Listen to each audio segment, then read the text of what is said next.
Merci Madame la Présidente. Monsieur le Ministre, je ne peux pas saluer Madame la Ministre de l'Agriculture, bien qu'elle soit quand même particulièrement concernée. Je compte sur vous pour lui transmettre quand même nos recommandations et Monsieur le rapporteur général, mes chers collègues. Donc, l'enseignement agricole est en passe de gagner son pari de l'attractivité retrouvée. À la rentrée 2025, la barre des 200 000 jeunes dans l'enseignement technique agricole est dépassée. La progression des effectifs est de 7% ces 5 dernières années dans le contexte démographique qui a été rappelé. C'est dans ce contexte que s'inscrivent les crédits du programme 143 pour l'enseignement technique agricole. Ceux-ci s'établissent à 1,46 milliard d'euros hors casse pension, soit un budget stable par rapport à l'année dernière, et la commission culture a donné un avis favorable à ces crédits. Je tiens toutefois à alerter sur le caractère extrêmement rigide des dépenses de ce programme, puisque plus de 95% d'entre elles sont contraintes. Aussi, la commission de la culture met en garde contre toute tentation d'effectuer des économies supplémentaires qui auraient certes un effet à très court terme, mais qui seraient préjudiciables à moyen terme sur l'attractivité de l'enseignement agricole. Nous avions particulièrement mal vécu le coup de rabot de 2025, qui avait supprimé 45 équivalents temps plein, alors que les effectifs croissaient et que 4000 étaient préservés pour l'éducation nationale. Par ailleurs, il conviendra de porter une attention particulière à 3 sujets. Il s'agit tout d'abord du pacte enseignant.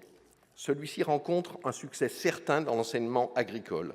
97% des crédits ont été consommés l'année dernière et la réduction de 20 millions d'euros de cette ligne budgétaire risque de voir l'ensemble des crédits du pacte consommés au premier semestre 2026.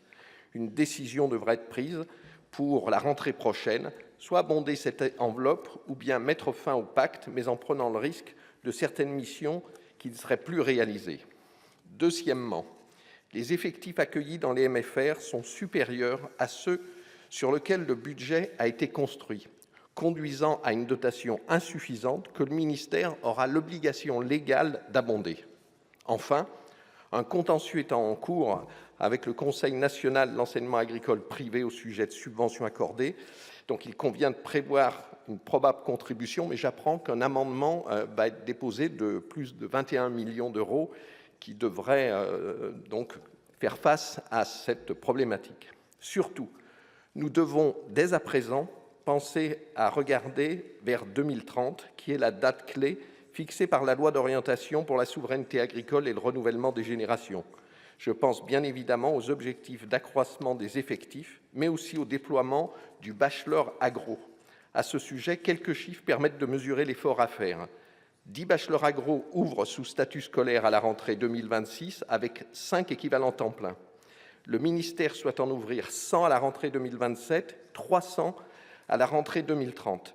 Les moyens à partir de 2027 devront être à la hauteur des ambitions affichées par notre pays pour sa souveraineté alimentaire et le renouvellement des générations d'agriculteurs.